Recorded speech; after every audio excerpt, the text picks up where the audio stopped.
You're listening to a Frequency Podcast Network production. This story begins all the way back at a Stanley Cup Finals game in 2007 between the Anaheim Ducks and the Ottawa Senators. And it's still a legendary tale today. Welcome to Hockey Night in Canada, one of the world's great contemporary musicians, the Dogg father, D.O. Jizzy. Big ups on this crunk planet. What's crackling, nephew? Hey, what's up, baby Bob? I like the way you said that. That Hockey Night in Canada interview between reporter Scott Oake and rapper Snoop Dogg went viral in an era before the term was common. And it turned out that what Snoop said next would predict a saga that would unfold more than 15 years later. What's got you into hockey? I love the way they move up and down, the ice with intensity, speed, the action. I'm just a fan of it. I love it, every minute of it. I know you played Ottawa a while ago and Ray Emery gave you a Senators sweater. Did you think about wearing it today? He's been playing great, by the way. He's been playing great, but I couldn't wear it here tonight. I'd be barbecued if I wore that jersey in Anaheim. But I'm supporting him and the whole National Hockey League, Stanley Cup. I'm happy to be here. It's a beautiful thing. So a decade and a half ago, Snoop Dogg was a Ray Emery fan, rocking the goalie's Ottawa Senators jersey, though not in front of the hometown Anaheim crowd. And today, he is a part of a group that's trying to buy the whole Ottawa team. And he has promised publicly that he is more than just a big name attached to the project for fun. He says he's all in on Ottawa. And he is not the only megastar fighting over this hockey club. Somehow, some way, the bidding process for the sale of the Ottawa Senators has become the most star-studded, right out in public bidding process that anyone in the business of sports can remember. Nobody knows how it ends. And here's the inside story.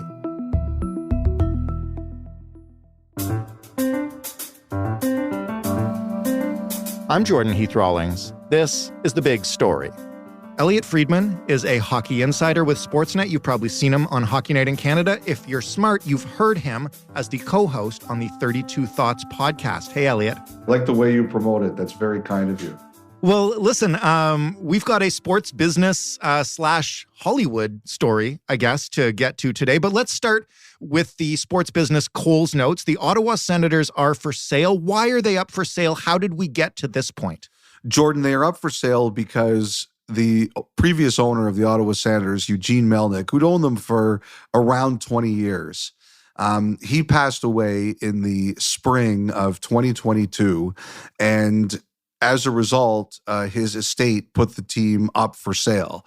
Now, his two daughters, Anna and Olivia, it is believed that they would like to keep a small percentage of the team, somewhere around 5 to 10%.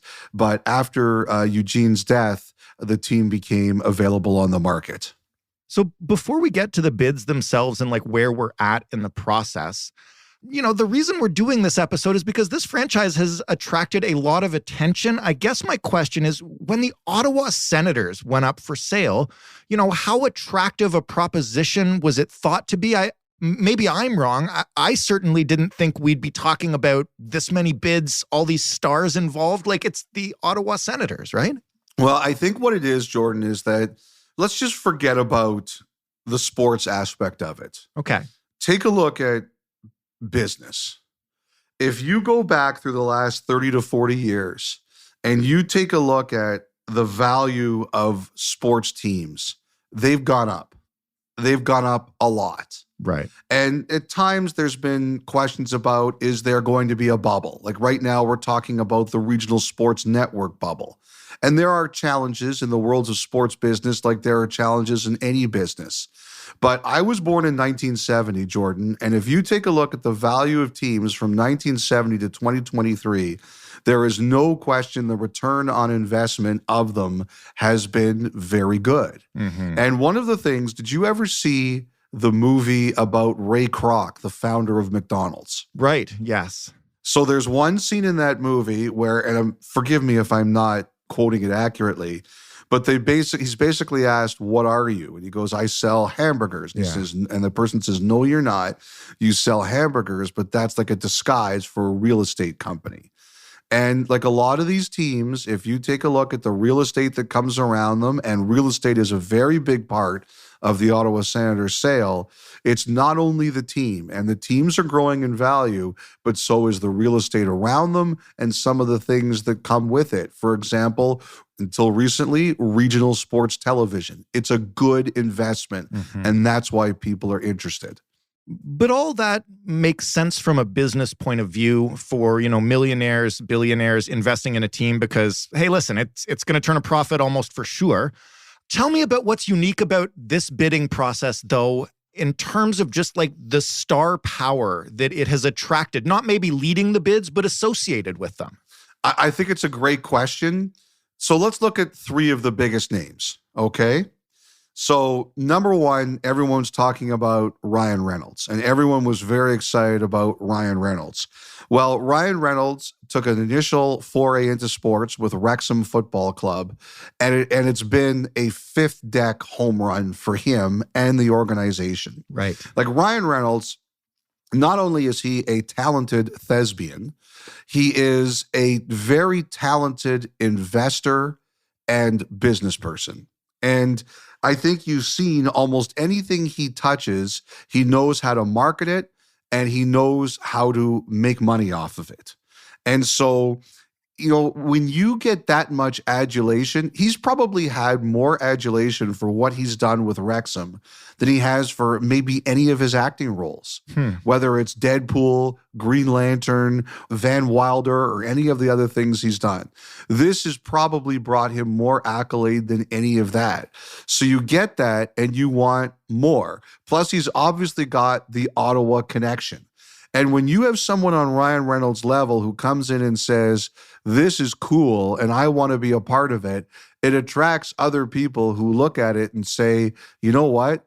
This is cool. I want to be a part of it." And also, as we've seen in this business too, is that other people say, "Oh yeah, you know him? Well, I know him." And now Snoop Dogg is on ESPN First Take, and The Weeknd is part of one of the other bids now. I think that cool attracts cool. And because Ryan Reynolds has made this look cool, other people want to be part of it. We'll talk about Snoop and The Weeknd in a second because they are part of the active bids. Before we talked over the weekend, the Ryan Reynolds bid appears to have backed out. What do we know about that bid and why didn't it go ahead? And I guess from your perspective, because you cover this a lot, how common is that in this process? It's common all the time where people kick tires or are involved and then don't make a bid. That's not unusual. This one was different. Like there's a lot, Jordan, to unpack here, and I'll try to help you do it the best I possibly can. With this particular bid, he went in with a group called Remington. And let me explain who they are. Remington is owned by the Bratty family, Bratty. For those of you, like I live in Toronto, one of the areas just north of the city is an area called Vaughan. When I was a kid, Vaughan was a wasteland. There was nothing there. When I was in grade 13, and that's how old I am, because grade 13 doesn't even exist anymore in Ontario, my family moved from North York to Thornhill. And it was still a lot of nothing there. This was 1988. And I remember the first time my friends came up to our new house to play cards, they all brought their passports as a joke. Like there was nothing there. And Vaughan is basically adjacent to Thornhill. They built Vaughan. He's in his 90s now, I believe, but the leader of the family was Rudy Bratty. And my father used to be in the construction business or the development business. He corrects me. And everybody knew Rudy Bratty. And Rudy Bratty put fear into people. What he wanted, he got. He was a very strong, powerful, sharp businessman. Well, he's older now, and his children have taken over. And years ago, they almost purchased the Arizona Coyotes. And they backed out late in the process because they didn't like the real estate deal. And that bothered the NHL at the time. They were really upset. So anyway, when this became available, and again, like we talked about earlier, real estate is a very big part of this sale and what you're going to be able to do around the projected new arena and what you could do with the current one. Right. Like they were interested because that's what they do. They build. And Ryan Reynolds had met with the NHL. And I think what happened was, I think the NHL wanted Ryan Reynolds to stay neutral. I think they said, don't join a group and we'll place you with the winning group. And Ryan Reynolds made the choice to join this group. And very recently, with the bids due this week, they asked for an exclusive window and they were rejected. And when they were rejected for that, they said, we're not going to bid. And, I checked with some people who know this world better than I do. And they said that the NHL, the bankers, and the Senators were right not to allow the exclusive window. And I said, why not? And they told me because you don't know if they're going to have the biggest bid. You have a responsibility. It's called a fiduciary duty, a legal responsibility to see all the bids so you know if one is greater than the other. If it turned out that you gave them an exclusive window and someone was willing to bid the same as them or more, you didn't do your proper duty for the sale, especially because there's creditors here. There's some debt. Right. Now, there's some hard feelings. I've heard, I haven't spoke to him, but I've heard Ryan Reynolds is upset, and the NHL is not going to win a public PR fight with Ryan Reynolds. Yes. But I think the NHL feels, hey, we warned you this could happen. You shouldn't have done that. So we'll see how it all plays out. Like, people have told me this is dead, it's over, Ryan Reynolds not going to be part of it. Jordan, I've been around long enough to know that you can be mad at somebody one day, but if there's a marriage of convenience a week later, people find ways to do things. Let's just see what happens when this is all over. And in the meantime, there are a few bids that did make the official deadline. Can you just briefly outline what those bids are and who's in this process? Sure. The reported bids are, one of them is Michael Andlauer. He has a minority share of the Montreal Canadiens. He's been involved in the American Hockey League and the Ontario Hockey League in Hamilton. He's been the quietest. Like, nobody has heard from him. And in a process where the NDA has been completely disrespected, not that I care, mind you, and this has been very public, he is the one guy who's been very, very quiet. He has had his eye on the Ottawa Senators for quite some time, and he's in good standing with the league. There's Steve Apostolopoulos. He is a billionaire in the Toronto area. He put a bid on the Washington Commanders. I believe that he also has had some contact with Gary Bettman about not buying the Arizona Coyotes, but maybe helping him talk to some people who might, depending on how this vote goes in Arizona, influence the future of the Arizona Coyotes. He's another person who in NHL circles isn't as well known, but he's someone who around sports team circles has become better known recently. There are the Kimmel brothers, Jeffrey and Michael. They're also based in Toronto. They had a minority ownership of the Pittsburgh Penguins. They were bought out when Fenway Sports owned the team. I know their family a little bit. The family name is on the pool at Bloorview Children's Hospital, which is a hospital that I support. They also know the NHL, and the NHL knows them very well. That's the group that the Weeknd is part of. And there's also, I think, the most interesting bid, Nico Sparks, who's a producer based in Los Angeles, and he's the one that Snoop Dogg is part of the bid. And I had heard, the rumor is that in the first round of the bidding, the non-binding process, he had the highest bid at about $925 million. Now, at that point, they're just sort of separating the groups, and now you've got to put that money up for real. I think he's been upset that he feels he hasn't been taken seriously at times. I've never spoken to him. I've spoken to people who know him, and they say he's a really interesting guy. But at this point in time, there's been some questions about, does his group have one major owner, or is it a whole bunch of different people combining for percentages? And that's not what the league is going to want. Right. You want big percentages if you can get them. People have told me, don't underestimate him, don't underestimate his will. And he's been pushing because I've heard he feels that with all this talk about Ryan Reynolds, know who I know. Yeah. Like Snoop Dogg. So it's pretty fascinating. The big names like Reynolds, as you mentioned, but mostly now Snoop and The Weeknd, what do we know about how involved they are, what kind of role they might have? Or are these guys just, big celebrity names that can make a bid look really flashy and stylish and, we'll never catch them dead sitting out in Canada? Well, we talked a lot about Reynolds. What I would also say about Reynolds is he presented a marketing plan, which I heard was like Ottawa against the world. Right. And I heard people just loved it. First of all, he's got a connection to the region. It's legit. And I mean, when he throws himself behind a sports project, we've seen with Wrexham, like you don't have to question him. He's all in, he does a good job. Yeah. Snoop Dogg, he loves hockey. I remember Scott Oak interviewing Snoop Dogg before the start of a period during the 2007 Stanley Cup final between Ottawa and Anaheim. Scott went over to him. It was set up. He knew it was happening. He was sitting in his seats. It was a great interview. We were all laughing our heads off. And we played that clip in our intro to this show, just so you know. Well, I should credit Scott's son, I believe it was Darcy, who's the magician now. If I remember correctly, Scott called Darcy before that interview and said, look, this is who I'm talking to. How do I speak to him? And Darcy was the one who gave Scott the notes on how to ask the question. And it was brilliant stuff. So like Snoop Dogg loves hockey. And if you watched his interview on First Take on ESPN, how could you not want that guy in the game after hearing what he had to say? And it's legit. Sometimes people talk and you think it's BS. I don't think any of that is BS from Snoop Dogg. He loves the game. Now, The Weeknd, we first mentioned his potential interest on Hockey Night in Canada and our pod last fall or winter. And the connection with him is, first of all, he and the Kimmels, they own like an esports gaming team.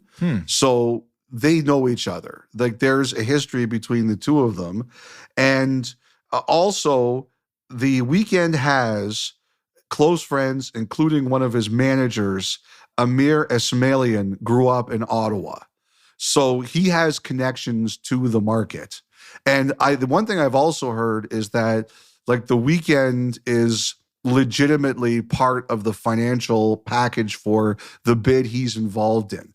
Like one of the things people always debate is when someone lends their name to this, do they put in cash or do they get a piece? Right. And like, for example, when Macklemore and Marshawn Lynch became minority partners in the Seattle Kraken, like I heard you have to put in cash. And I think some relationships are very different, but most cases you're required to put something in. I've heard that The Weeknd is definitely a part of this financially. Now that we're at the process where the cutoff is passed and the bids are in, or at least the bidding groups that are in, who decides which bid to take? Is it the NHL? And are they looking, because I have another question about the Sparks bid in a minute, but are they looking for anything more than who has the most cash, who will pony it up, who will separate themselves from the pack?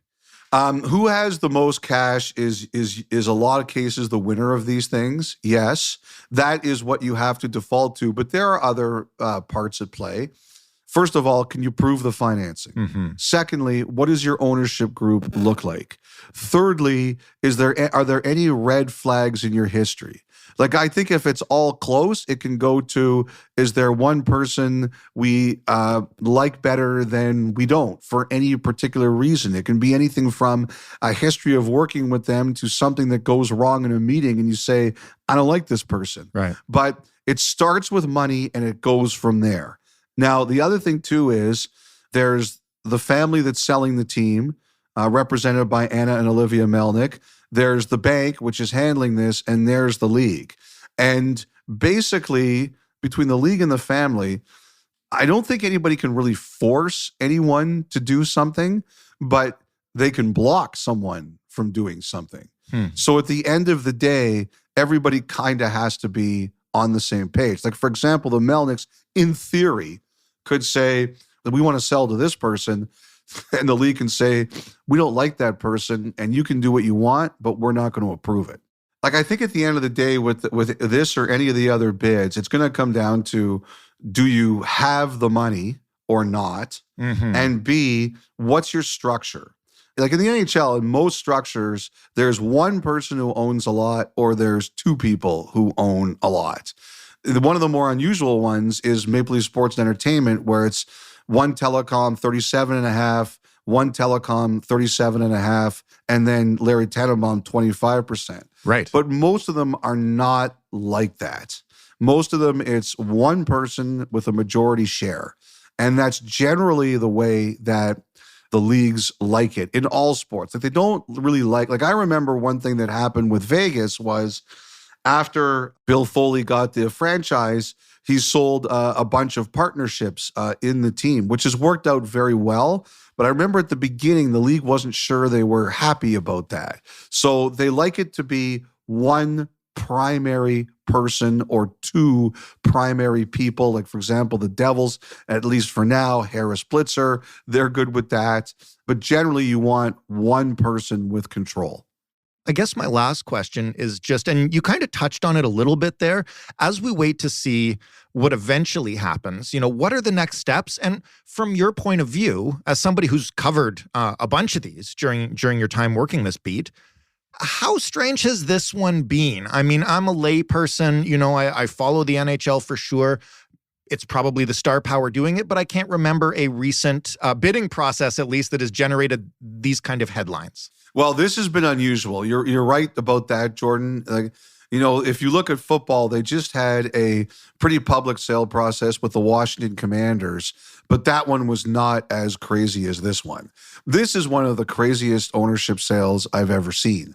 And as a reporter, I love it. I think it's great that this is out in the open. Right. But I'm betting that the organization and the league didn't like it very much. I don't know if you listen to our podcast, and you're probably more sensible if you don't, but we had a conversation, Jeff and I, a week ago, about how someone called me and said, does an NDA mean anything in sports? Right. I remember that. He said to me, he couldn't believe how much talking there was going on. So this has been very, very unusual for sports. And I think in most cases, sale conversations tend to stay more private. One tiny last question.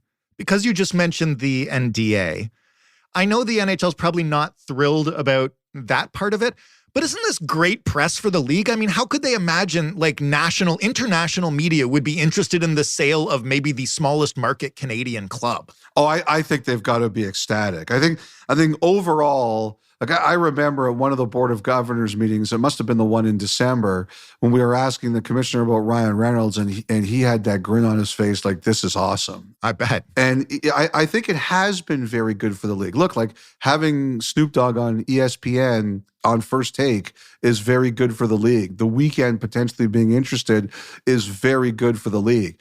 But I know the commissioner, he likes control, and they did lose control of this process, and he won't like that. But I think overall, yes, it's been good for the league. One of my friends actually this morning was saying to me, Jordan, he thinks it would be hilariously funny if one of the groups without a celebrity actually got the team after all of this. He said that would just be so hilarious at the end of it. And so typically NHL, you have to admit. Yeah, it would be. I'll tell you this, they wanted Reynolds in the league. They did. And someday this will all come out. It always does. And I think that was part of the frustration of the last 2 weeks, is because I think Reynolds was frustrated, and I think the league was frustrated because, like I said, I think the league preferred Reynolds not join a group, and Reynolds was obviously very happy with what the Remington group was willing to do with him. And when it all does come out, you got to come back here and tell us all about it. Thank you, Elliot. My pleasure, Jordan, anytime. Elliot Friedman of Sportsnet, of Hockey Night in Canada, and of course, of the 32 Thoughts podcast, which you really should listen to if you want more inside stories like those. That was The Big Story. For more from us, head to thebigstorypodcast.ca. You know by now, you can follow us on Twitter at TheBigStoryFPN. If you want to write to us, the email address is hello@thebigstorypodcast.ca. And if you want to call us up, 416-935-5935 is how you leave us a voicemail. You can find The Big Story in any podcast player you like, and you can ask for it on any voice device by saying, play The Big Story Podcast. Thanks for listening. I'm Jordan Heath Rawlings. We'll talk tomorrow.